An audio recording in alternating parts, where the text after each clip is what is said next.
الفكر يا إنسان لو أطلقته متأملا في قدرة الرحمن لخضعت إجلالا وتسبيحا له سبحانه رب عظيم الشان يعلو ولا يعلى وجل علوه وصفاته كملت بلا نقصان سلطانه باق ويبقى ملكه هذا ويفنى كل ذي سلطان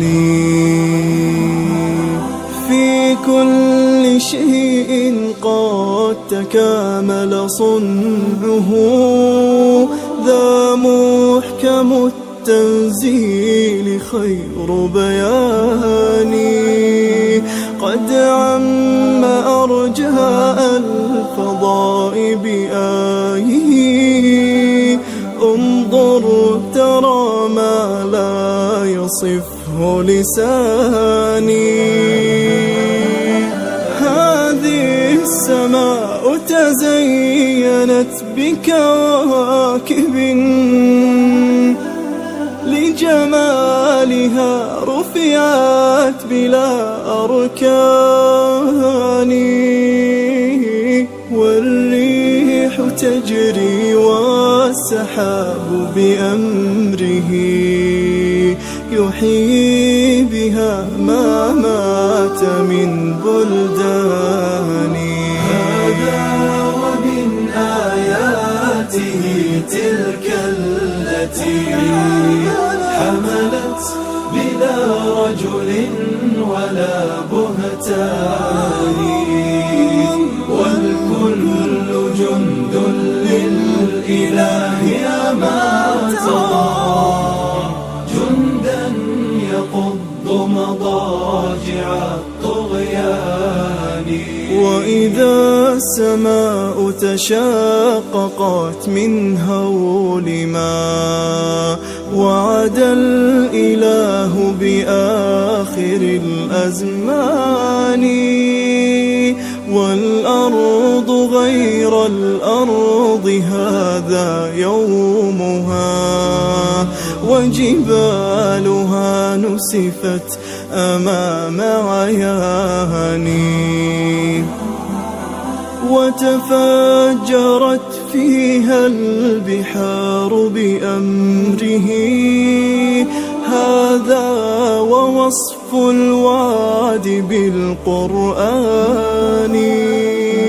والكل من بعد الممات مرادهم نحو الإله الواحد الديان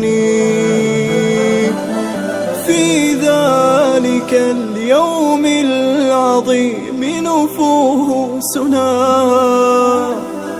حشرت وها قد خاب ذو النكران من بعد مبعثهم حساب عادل يا سعد من ثقلوا على الميزان يا سعدهم وجنان ربي فتحت يتقلبون بأنعم الرحمن قد أفلح الماضون في ركب الهدى وتحرروا من قبضة الشيطان يتفكرون بآي خالقنا التي نطقت وتدعونا إلى الإيمان يتفكرون بآي خالقنا التي نطقت وتدعونا إلى